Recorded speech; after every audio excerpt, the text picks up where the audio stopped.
Se a voz falhar um pouquinho, que eu estou um pouquinho gripado, tá, gente? Então, relevem.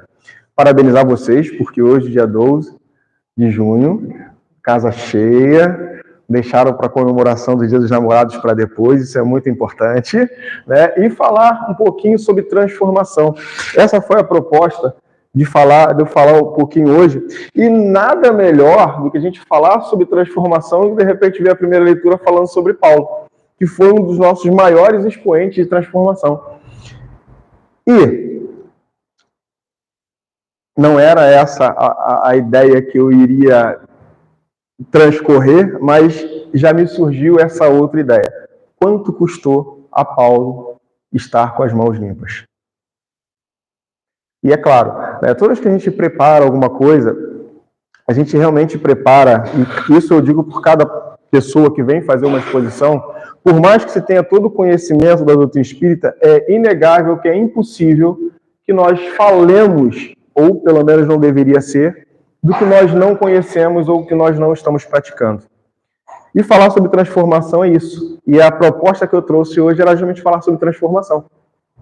E, como a gente sabe que nada acontece por acaso, né? As leituras, elas sempre coincidem, e é justamente para isso. O que nós realmente precisamos saber para que a gente consiga melhorar? Se tornar uma pessoa melhor. E realmente ter essa condição de olhar para si e já conseguir visualizar que melhorou um pouquinho, mesmo que seja bem pouquinho.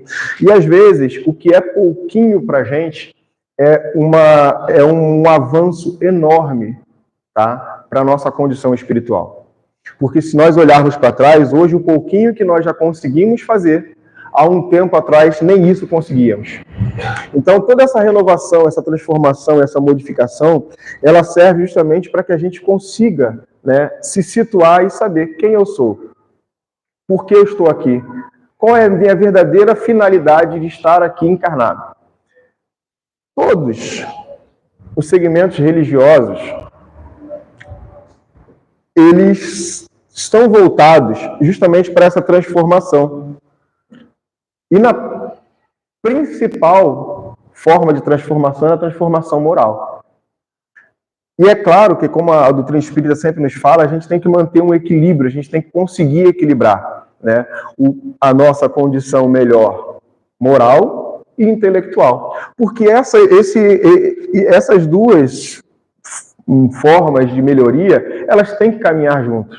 Por quê? Como nós sempre dizemos, se eu tiver com a minha área intelectual muito elevada e a minha moral não, a probabilidade de eu cometer erros é muito grande.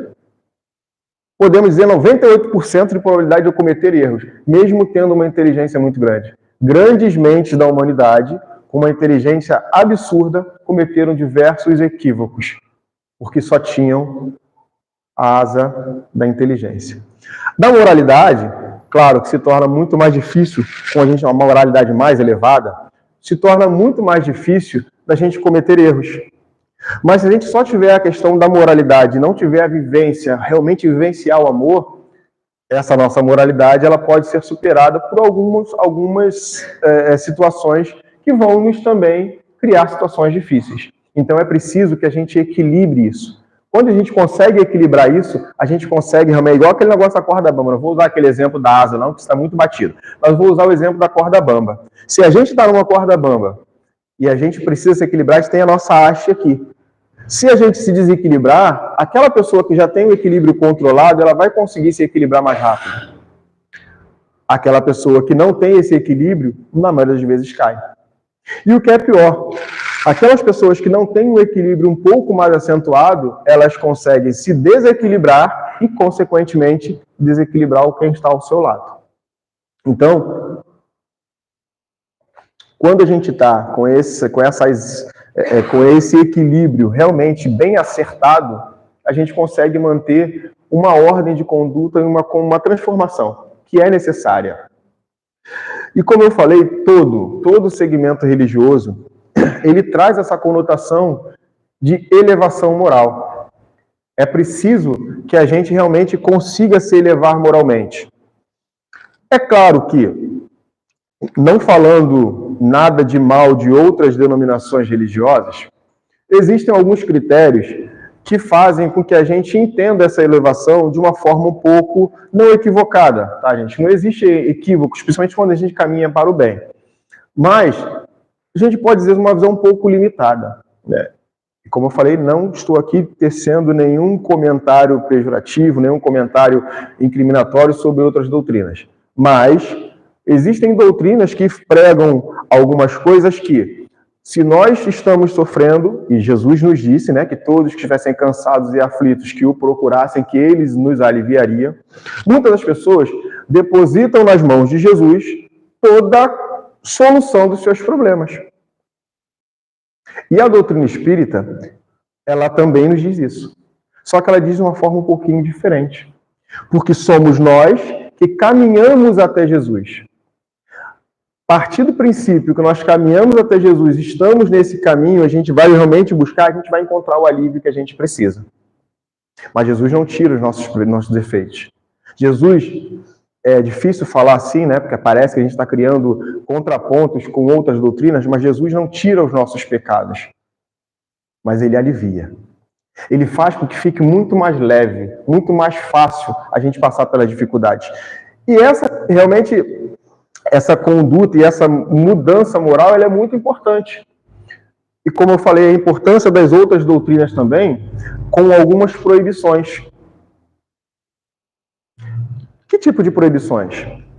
Você não pode beber, você não pode fumar, você não pode fazer isso, você não pode fazer aquilo. Isso, para algumas pessoas, é o ponto principal para que ela consiga mudar. Exemplo, um homem, vou dizer homem, mas pode ser mulher também, que hoje em dia isso já não é mais uma prerrogativa só masculina. Mas vamos colocar o exemplo do homem. O homem, ele tem uma vida completamente desregrada. Bares, prostituição, drogas, álcool, e tudo que a gente pode imaginar de errado. E, consequentemente, trabalhou o dia inteiro, chega em casa e ele fala assim, vou parar no bar, vou sentar no bar e tomar só uma cervejinha. E essa cervejinha se tornam 2, 3, daqui a pouco ele está embriagado, chega em casa, briga em casa, a vida se torna difícil, os filhos de repente não aceitam e vão recriminar, ele também não aceita ser recriminado porque a vida é dele. E começam as discussões. Então, nessa casa, dificilmente tenha paz. O que acontece com isso? Depois de um certo tempo, esse homem entra para uma determinada segmento religioso. E tem as proibições. Olha, você não pode beber. Você não pode fumar. Você não pode fazer isso. Você não pode fazer aquilo. Isso é ruim? Não. Essa pessoa vai se transformar? É claro que vai.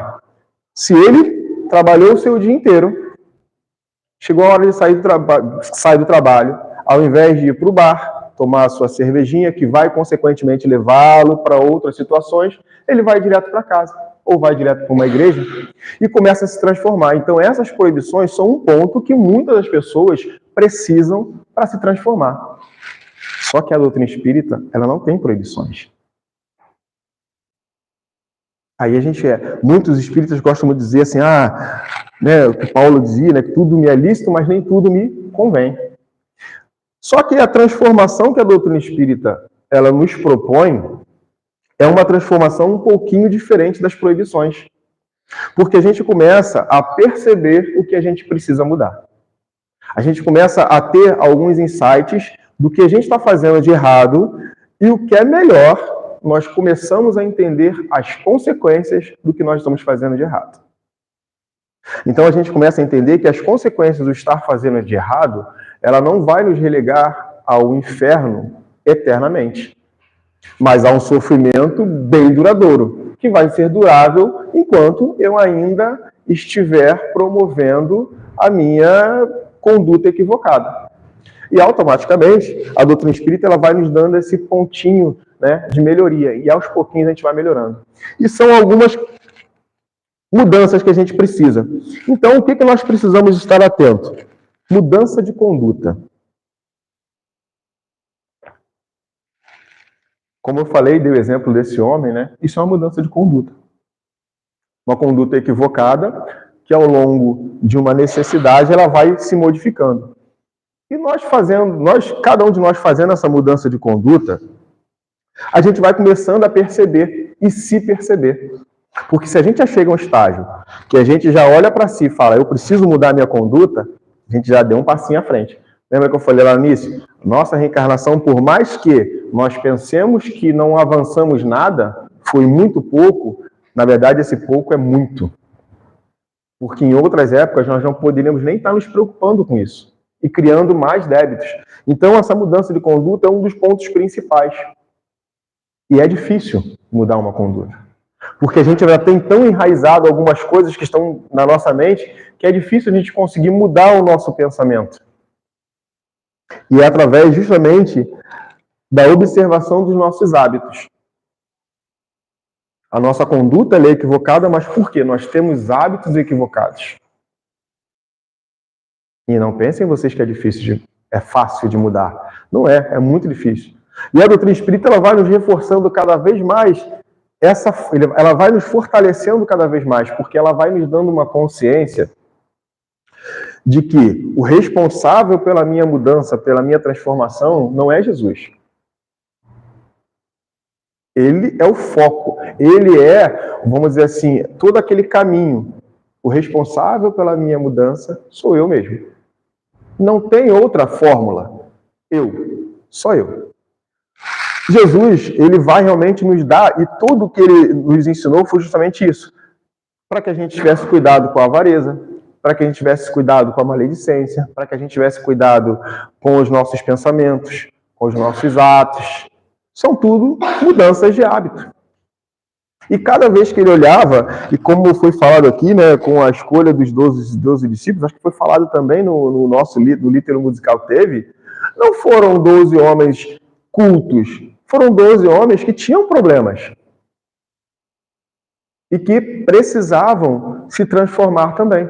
Precisavam se adequar. Então, estar caminhando com Jesus não é somente eu crer em Jesus e depositar nele toda a minha fé. É eu me adequar ao que eu preciso fazer para me transformar, para ser uma pessoa melhor. E, além de tudo, né, mudança dos hábitos, mudança de conduta, observação dos hábitos e reavaliação de valores. Aí nós temos que reavaliar nossos valores. A que eu dou valor? Como disse Jesus, não se pode servir a dois senhores. Ou a gente serve a um e desagrada ao outro, né? Ou a gente acaba, às vezes, se embaralhando, porque a gente não sabe a quem agradar. Então, a gente tem que ter muito cuidado, realmente, com os nossos valores. E essa questão de valores, ela realmente nos pega muito mais, porque os valores que nós vamos tendo que aprender, a gente vai se tornando exemplo para quem vem depois. E quem vem depois que nós somos os exemplos? Filhos. Como é que eu posso ensinar valores? Eu sempre gosto de falar isso. Muitas das vezes a gente quer cobrar amor, quer cobrar respeito, quer cobrar uma série de coisas, se a gente não dá. Como é que eu posso cobrar algo que eu não ofereço? Eu não entrego isso. E eu quero que o outro tenha por mim. Então, esses valores que a gente vai tendo pela vida, ou melhor, que a gente vai aprendendo com a vida, a doutrina espírita ela vai nos reforçando cada vez mais. E é claro, se vocês me perguntarem isso, se vocês me perguntarem se eu pensava nisso há 40 anos atrás, não, 35 anos atrás, eu vou dizer para vocês que não. Não me preocupava com isso. Mas agora eu estou beirando aos 50. E a gente fala, né, que a gente vai começando a envelhecer um pouquinho mais, a gente vai começando a amadurecer as ideias, né? E quanto mais, vamos dizer assim, não vou dizer velho, mas quanto mais experiente nós vamos nos tornando, mais sensato nós vamos ficando. Alguns, né? A maioria, tem uns aí que ainda estão descendo a ladeira ainda. Mas a gente vai se melhorando. E a gente acaba realmente se questionando sobre alguns valores. E aí eu me pergunto, por que eu demorei tanto tempo para perceber isso? Foi preciso estar lá quase às portas dos 50 anos para perceber isso. Mas como foi lido na leitura inicial, e também não estou dizendo a vocês que minhas mãos estão completamente limpas, porque é um caminho muito longo ainda, mas como foi dito lá por Paulo, não foi fácil esse estar com as mãos limpas. Não é fácil. A nossa encarnação, a nossa caminhada, ela nunca é fácil. Porque nós estamos aqui com um propósito. E muitos de nós até se equivocam achando que o propósito de estar aqui é ser feliz. Achando que o propósito de estar encarnado é fazer algo diferente. E é fazer algo diferente. Mas é algo um pouco além. Quando perguntam assim, e já me perguntaram algumas vezes isso, mas Wagner, então qual é a sua missão? Eu fico pensando, qual seria a minha missão? Aparentemente, mediunidade não é meu forte. Falar um pouquinho, eu falo demais mesmo, gente. Conversar comigo aqui vai ficar conversando horas. Porque realmente eu falo demais. Mas essa não é a minha missão. Essa não é a missão dele, não é a dela, não é a dela. A nossa missão é evoluir. Essa é a nossa missão aqui. A nossa missão aqui é refazer o que foi equivocado, o que foi mal feito, o que precisa ser feito novamente. Essa é a nossa missão. Então, cada encarnação que nós temos, Deus vai nos oportunizando rever os nossos conceitos. E em cada reencarnação, a gente dá um passinho à frente. Alguns estacionam. Porém, não vão ficar estacionados eternamente. Eu sempre costumo brincar que é o seguinte, se você está parado e fala assim, daqui... E é uma verdade. Quem já foi no Rio de Janeiro conhece. Se a pessoa falar assim, eu sou teimoso e não vou mudar nunca. É um direito. Mas eu quero ver, pessoal, eu sou teimoso, não vou mudar e não quero entrar no metrô às 18 horas da tarde. Lá do Rio de Janeiro. Fala assim, abre os braços na porta e não vou entrar. Sabe o que acontece? A multidão te empurra. E a vida é exatamente assim. Quando a gente empaca em um lugar e fala, eu não vou mudar, algo vai nos acontecer para nos impulsionar para frente. E dificilmente, tirando aquelas pessoas que são os faquirs, né? E ficam deitados na cama de prego, dificilmente algum de nós vai ter algo nos incomodando que não vai dar um passinho à frente. E isso é o que faz parte da vida. A gente olhar para os nossos erros e ver qual é o passo que eu preciso dar agora. E quando a gente dá um passo à frente ou sobe um degrau, seja o exemplo que você achar melhor, quando a gente dá esse passinho à frente ou sobe um degrau, a gente tem a oportunidade de olhar para trás. E se nós olharmos para trás, a gente vai perceber que o que nós deixamos para trás não nos fazia falta. Só que, como eu falei, a gente não pode estacionar naquele degrau. Porque a gente tem uma escadaria toda, longa para subir. E essa escadaria é igual a escada de Jacó. Ela vai ao infinito. Porque essa é a nossa evolução. Um dia nós seremos, como todos nós sabemos, que todos nós um dia seremos, como alguns dizem, anjos, seremos luz, seremos perfeitos. Todos nós seremos. Como disse Jesus, nenhuma ovelha de meu Pai se perderá. Isso quer dizer que nenhum de nós, nenhum espírito criado por Deus, que fomos criados para a perfeição relativa, nenhum de nós vai ficar para trás. O tempo que isso vai demorar depende de cada um. Isso aí está nas mãos de cada um. E a gente precisa realmente aprender a ter essa noção. E, lógico, se a gente vai falar que a doutrina espírita é a única doutrina que nos leva a esse entendimento, nós não vamos estar falando a verdade. Porque toda doutrina que é estudada com critério, ela vai nos levar a uma transformação moral. Ela vai nos levar a uma transformação intelectual. Então, só que a doutrina espírita, ela nos facilita. Porque ela nos dá algumas chaves. A imortalidade da alma, A transmigração, né, dos espíritos. Há muitas moradas na casa do Pai. Ela nos dá a ideia de que nós somos imortais. Todos nós.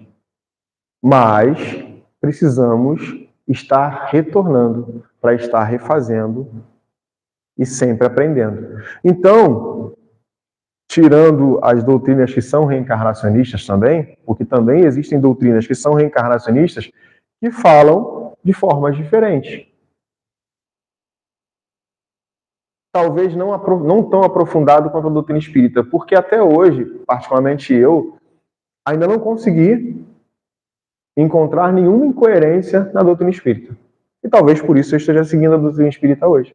Porque certamente foi a que hoje me deu mais base para compreender o quanto eu preciso ser melhor.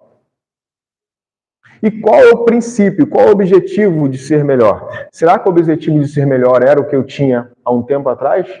Que era ir para o paraíso?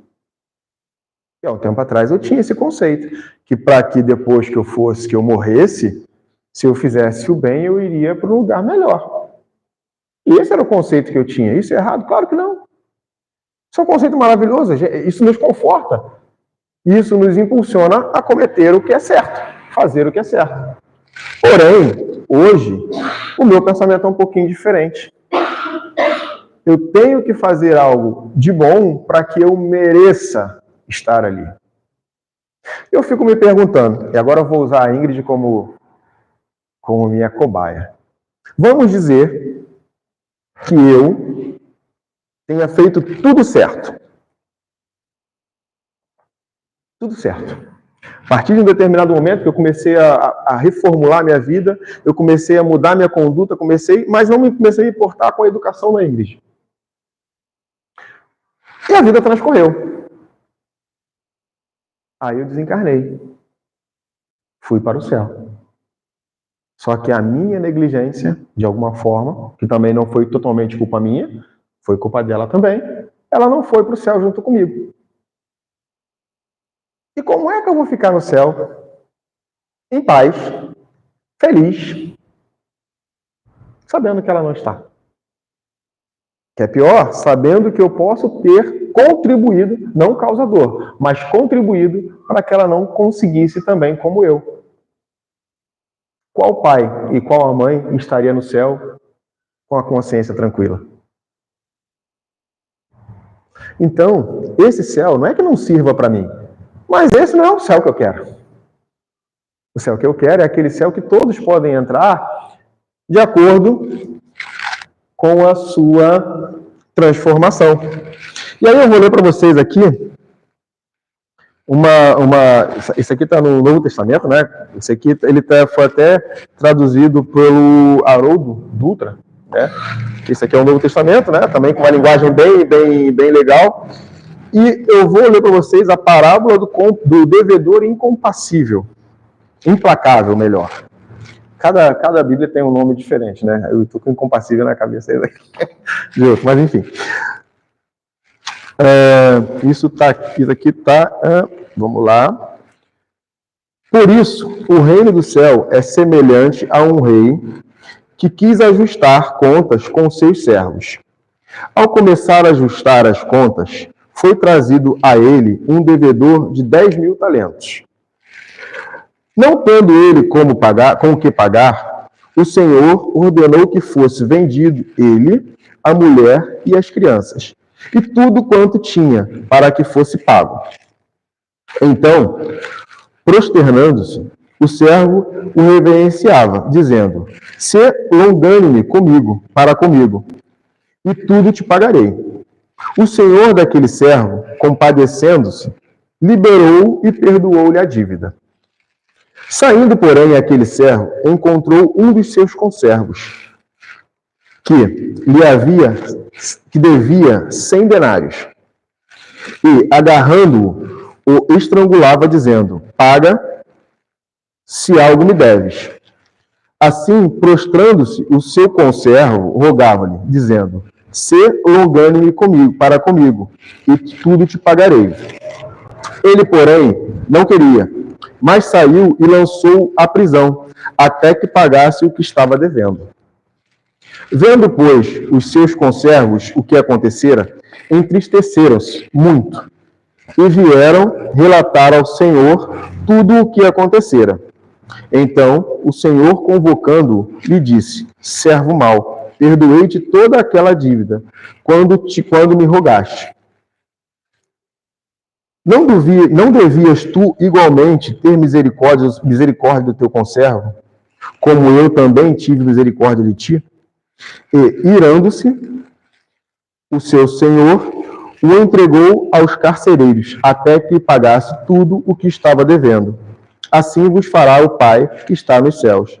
E não, se não perdoardes de coração cada um ao seu irmão. Aqui ele não diz, né, e se você pode pegar textos literários, né, de outras Bíblias, em nenhum momento vai dizer que vai ser eterno isso. Mas vai dizer que pagará, ficará ali até pagar o último centil, até pagar o que deve. Então, essa é um dos motivos da nossa transformação. Porque se nós estamos aqui, com certeza é para o reajuste com alguém. Se nós estamos aqui, com certeza é para que a gente possa reajustar o caminho, nos transformando e transformando a outros. Isso é importante a gente perceber. Enquanto nós ainda estivermos sem a condição de nos transformar, de nos melhorar, de ser uma pessoa diferente e conseguir perdoar o nosso irmão pelas dívidas dele também, porque nós também pecamos, nós também cometemos erros. E na maioria das vezes, nós queremos ser perdoados, queremos ser, vamos dizer, absolvidos e não fazemos o mesmo. Quantos de nós fazemos isso? Quantos de nós no caminho não conseguem perceber essa necessidade de transformação? Como foi falado de Paulo, e eu sempre eu li, né, o livro Paulo Estevão, li um pouco sobre a história de Paulo, e a gente sabe que ele é uma pessoa muito dura. É certamente lá descrito historicamente que cometeu algumas atrocidades, deu algumas ordens, mas de uma certa forma ele estava sendo fiel ao que ele acreditava.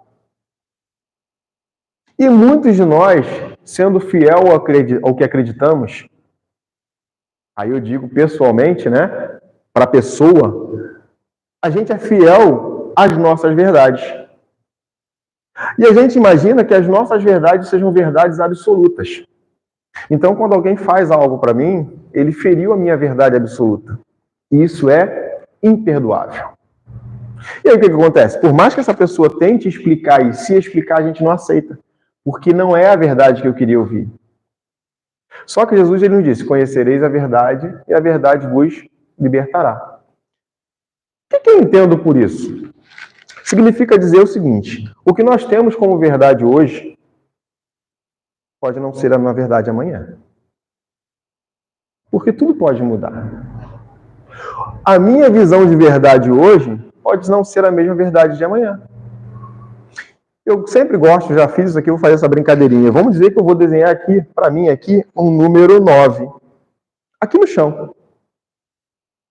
Eu vou falar para vocês, olha, esse número 9 está aqui. Mas essa é a minha verdade. Para vocês, o número é 6. E vocês vão falar, não, Vale, você está equivocado, aqui é o número 6. Eu falei, não, é 9. Porque eu estou vendo 9. Mas, a partir do momento que eu sair daqui e for até onde vocês estão, eu vou ver o número 6. E aí eu vou ver uma nova verdade. Então, conhecereis a verdade e a verdade vos libertará. O que quer dizer isso? Cada nova verdade que eu conheço me liberta da verdade anterior. Isso quer dizer que as verdades que eu tinha antigamente são verdades. Mas hoje, a minha verdade é um pouco diferente. E amanhã será mais diferente ainda. Então, essa transformação, como houve com Paulo, que quando ele realmente descobriu algumas verdades, a chave virou. Ele falou, peraí, a verdade que eu tinha antes daquele Deus, ela é diferente. Agora me foi apresentado um Deus diferente. E a verdade que a maioria de nós, porque alguns dizem assim, eu sou de berço espírita. né? Muitos já foram criados desde pequeno na casa espírita. E muitos também não conhecem as outras verdades que também libertam, né? Isso faz toda a diferença. Porque é claro que a gente que é desde pequeno na doutrina espírita, a gente vai ter um conceito desde pequeno da doutrina espírita. Porém, quando a gente já vem de um outro segmento religioso e que nos é apresentado uma nova possibilidade, eu acho que a maioria de nós que está aqui é justamente porque essa nova possibilidade respondeu às nossas questões. E a gente olha e fala, agora eu sei. Agora eu sei que nada é por acaso. E são leis que estão descritas e são leis divinas. E o que Jesus fez foi justamente ratificar essas leis divinas. E a gente, quando fala que Jesus, né, falando sobre Jesus, essa proposta de transformação que ele nos deu, ele não fez nenhuma, pelo menos até que eu saiba, se tiver algum teólogo aqui que souber alguma modificação que Jesus tenha feito nas leis anteriores, eu particularmente desconheço. Nenhuma modificação. Entanto, quando foi perguntado a ele, dentre as leis, qual era a maior, ele disse, amar a Deus sobre todas as coisas. Essa é a lei maior. Mas ele propôs uma outra, que é o próximo como a ti mesmo. Não faça ao outro o que você não gostaria que o outro te fizesse. E para a gente chegar nesse nível de não fazer ao outro o que a gente não gostaria que o outro nos fizesse, é muito difícil. Porque no dia a dia, a gente escorrega muito fácil. Para a gente subir é muito difícil. Muito difícil. Para a gente conseguir chegar a um nível de estar mais naquela transcendentalidade é muito difícil. Agora, para a gente cair, para a gente escorregar, é fácil, é rápido. E basta que alguém fale alguma coisa que eu fira a nossa verdade, como eu falei. Já era. Aquele Weiner que vocês vêem na casa espírita, sorrisos para todo mundo, com aquela carinha de santo, vai embora rapidinho. No Evangelho segundo o Espiritismo, que também é sempre interessante a gente deixar claro, e uma vez me perguntaram, mas por que Evangelho segundo o Espiritismo? O Espiritismo criou um Evangelho novo? Não. É o mesmo Evangelho, só que a doutrina espírita ela pegou justamente a parte moral do Evangelho. Aquela que nos dá todas as lições morais para que a gente se transforme. No Evangelho segundo o Espiritismo, tem um tema que recorrentemente cai no nosso Evangelho no lar. Não sei se cai para vocês também, mas para a gente cai bastante. E não é aquele a felicidade, não. É a cólera. Que se nós nos percebêssemos ou conseguíssemos nos enxergar enquanto nós estamos encolerizados, nós teríamos vergonha das nossas atitudes. E é uma verdade. Aquela santidade que a gente acha que tem, poucos de nós seriam como alguns, né, que recebem lá ofensas. E é difícil para a gente, quando recebe diversas ofensas, a gente falar assim, eu estou tranquilo. A gente fica realmente entristecido, Mas quando a gente tem, como foi dito na leitura inicial, realmente começa a conseguir ter as mãos lavadas, a gente vai aprendendo a não se ofender com o outro. Isso se torna mais brando. Não estou dizendo que ninguém vai ficar chateado. Não é isso. Mas entre ficar chateado e falar assim, não perdoo nunca mais, há uma distância muito grande. Entre ficar chateado e falar assim, a gente até brinca, né? Eu e a Penny, a gente tem uma regrinha nossa que a gente não dorme. Eu acho que já falei isso aqui. A gente não dorme se a gente estiver brigado. Acho que uma vez só que a gente ficou a noite inteira acordado, não foi? Porque ninguém quis dormir. Porque ninguém quis pedir desculpa um para o outro. Mas é assim. E isso a gente vai aprendendo, isso é uma transformação. Quando a gente começa a perceber a necessidade de nós nos transformarmos, de ter novos conceitos, de parar e pensar antes de agir. E é muito difícil, gente, a gente conseguir parar e pensar antes de agir. E muito mais difícil ainda para aquelas pessoas que se dizem impulsivas. E eu era uma pessoa impulsiva. Qualquer coisa, vamos lá. É briga? Vamos pra briga. Brigo verbal, tá, gente? Eu nunca saí no tapa com ninguém. Mas quer brigar verbal? Vamos. E era difícil para mim conseguir ser diferente.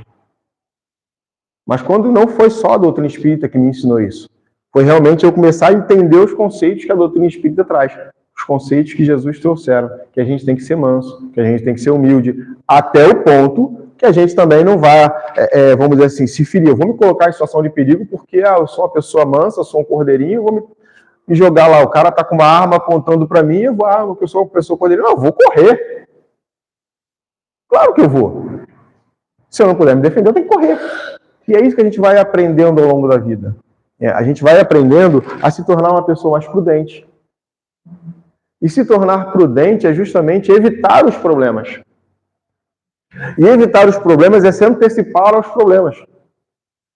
Mas também, quando os problemas acontecem, é ter a serenidade para resolver.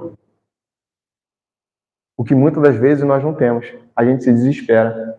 A gente está no meio de um problema, e eu costumo sempre brincar que é igual a areia movediça. Se você cai na areia movediça, quanto mais você se bate, mais você afunda. O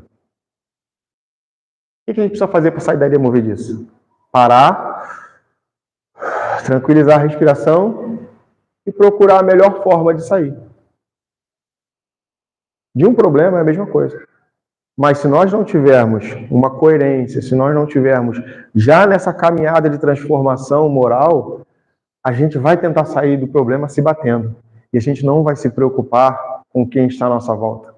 A gente não vai se preocupar se eu vou ter que bater em outras pessoas para sair do meu problema. Porque a gente está se preocupando conosco. O nosso orgulho fala mais alto. Então eu tenho que me livrar do problema. E o outro é problema dele. Então, enquanto a gente não aprender realmente a caminhar junto, enquanto a gente não aprender realmente essa transformação é necessária para cada um de nós, fica muito difícil. E aonde começa a nossa transformação? Alguém quer responder? Exatamente. A gente. Cada um de nós é responsável pela sua. Mas também, cada um de nós é responsável, é um coparticipante da transformação do outro. Então, se eu quero que a minha casa tenha paz, tenha tranquilidade, primeiro, eu tenho que me modificar. Primeiro, eu tenho que ser o agente promotor da paz. Porque se eu não for, como é que eu quero ter paz?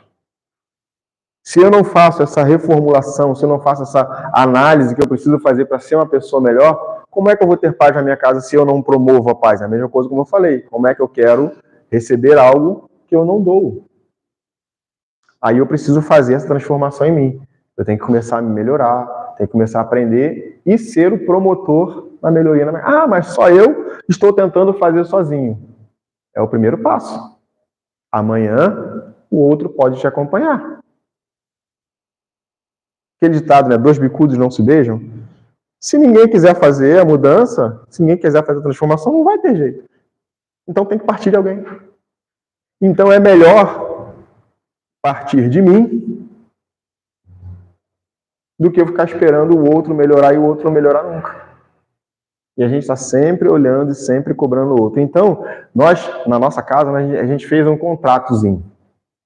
Não antes de reencarnar, não, tá? Que esse aí, se eu tivesse lido lá as linhas menores, eu teria corrido. Não, tô brincando. Mas, nós temos um contrato. Nós 3. O nosso contrato é que o nosso lar, ele tem que ser a nossa fortaleza. Tem que ser. Porque se eu não tiver paz na minha casa, onde eu vou ter? E se eu não tiver um refúgio, se eu não tiver, tirando a casa espírita, tá? Se eu não tiver um refúgio, não tiver onde eu possa correr para refazer as minhas energias, como é que eu vou conseguir me reformular? Então, esse contrato que nós temos é um caminhar pelo outro. Então, lá em casa, graças a Deus, nós não temos essa teoria de que o Weiler é o homem, como tínhamos antigamente, que o homem era o provedor da família que determina tudo. Nós não temos isso. Na verdade, quem manda menos sou eu. Mas é uma verdade. E a gente vai aprendendo a conviver. Então, se eu não estou bem, eu preciso de alguém que me reerga. Eu preciso de alguém que seja minha fortaleza para falar, Vale, o que está acontecendo? Você não está bem? Não, não estou bem. Vem cá, senta aqui. Mas eu também tenho que ser também essa pessoa para fazer ao outro o que eu gostaria que o outro me fizesse. Então, nós três temos isso. Quebra-pau? Tem. Porque somos três pessoas distintas, cada um com o seu gênio, cada um com o seu temperamento. Mas nós estamos nos adequando, como eu falei, nós estamos aprendendo a viver. Mas isso é a minha reformulação, a reformulação dela, a reformulação da outra. E a gente vai aprendendo. A gente vai modificando. Eu não gostava de gato. Não gostava de gato. Mas eu tenho um trauma com gato, tá, gente? Não é que eu não gostasse de gato. Quando eu era muito pequeno, eu tive um gatinho que foi atropelado. E ele morreu no meu colo. Então era um bicho que eu não tinha necessidade de ter. Mas empurraram de goela abaixo 3. E hoje ela até brinca comigo. De vez em quando ela se pega, senta com ela no colo. Brinca com o papai. E é assim. Por quê? Se eu não... É uma coisa simples, gente. É uma coisa simples. Mas se eu ficasse brigando todo dia com elas por causa das gatas, eu estaria promovendo a paz na minha casa? Não. Porque se as coisas da gata me incomodam, eu também crio coisas que incomodam. Eu fico imaginando como é incomodativo para ela quando eu tenho que estudar música. Ela tentando assistir a TV e o tempo todo, tom. Não é fácil. Mas ela tem que abrir mão de alguma coisa também. E a gente vai se equilibrando. A gente vai se adequando. A gente vai aprendendo um com o outro. E isso vai transformando a vida um pouco melhor. Então, quando eu aprendo a compreender, quando eu compreendo que essa transformação, ela parte de mim e auxilia o outro, se torna mais fácil. E como eu sempre falo, para a gente finalizar, a doutrina espírita ela vai realmente nos ensinando isso, né? Jesus ele falou uma coisa que parece até ser um contrassenso de tudo que ele falou. Entre diversas coisas, né, que ele falou que não veio trazer a paz, ele veio trazer a espada, mas ele também disse que veio para separar o pai da mãe, o filho do pai. Mas não é essa separação, gente. É a separação de conceito. Quando a gente começa a aprender o conceito, que eu começo a me melhorar e começo a andar num caminho teoricamente ou ditamente reto, se eu perceber que aquela pessoa que está ao meu lado não quer caminhar junto comigo, eu tenho que caminhar para frente. Vaina, então você está dizendo que você tem que deixar a pessoa para trás? Não. Eu tenho que caminhar para frente. Mas a oportunidade que eu tiver de olhar para trás, estender a mão e puxar ela para junto comigo, eu tenho. E essa é a transformação. Eu ser capaz, não é só andar para frente e olhar para trás e falar, se dane ele, o problema é dele. Ele é responsável pelos atos dele. Sim, mas nós também seremos responsabilizados pelo bem que não tivermos feito. Não é só não fazer o mal. Não fazer o mal é bom. Mas se nós não fizermos o bem também, não é legal. Então, Deus não vai nos punir, não vai nos cobrar por nós não tivermos feito. Quem vai ser cobrado somos nós mesmos.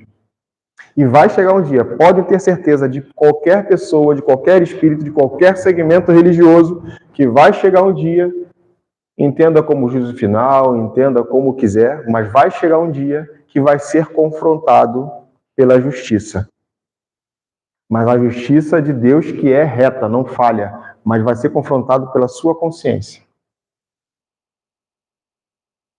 Que Deus não vai punir ninguém, Deus não vai chegar e falar, eu te avisei, você fez... Aí, você já era, você se desviou, o problema é teu. Deus jamais vai falar isso. Mas ele vai falar, se você se desviou, a responsabilidade é sua. E isso, biblicamente, está descrito, gente. E o que é melhor, né? Às vezes tem um hábito de falar o que é pior, né? Não, o que é melhor está descrito e foi dito até antes de Jesus. Eu sempre gosto de falar de um texto que quem tiver a oportunidade procure, que é lá em Ezequiel, capítulo 18. A responsabilidade é pessoal. Isso foi antes de Jesus. A responsabilidade é de cada um. Mas cabe a cada um ser o coparticipante de auxiliar o outro. E é para isso que estamos aqui. Eu me melhoro, estendo a mão e puxo quem está atrás. Por quê? Não é só eu achar que eu me melhoro, olho para trás e puxo quem está atrás. Sabe por quê? Porque à minha frente tem alguém que está bem melhor do que eu, olhando para trás e me puxando para frente. E isso é cíclico. A gente vai auxiliando. Eu sou auxiliado da mesma forma que eu auxilio. Eu sou perdoado da mesma forma que eu perdoo. Eu sou amado da mesma forma que eu amo. Não tem outra forma. Então é isso, né? Para que a gente realmente consiga entender a transformação dessa condição. E, para finalizar, a frasezinha final, que eu gosto de falar muito, que serve para mim e serve para todo mundo, com certeza, que é: ao outro eu dou o direito de ser como é. A mim, o dever de ser cada dia melhor. E essa é a proposta de hoje, que foi minha. Eu olhando para mim, eu não li metade do que eu escrevi aqui, mas foi realmente olhando para mim. O que eu consigo olhar para mim. E eu percebendo o que eu olhando para mim, a transformação que eu estou adquirindo, para mim está sendo bom. Se para mim está sendo bom, por que não passar? E essa é a proposta de hoje. Se transforme, porque certamente será melhor para todos. Obrigado a todos, boa noite.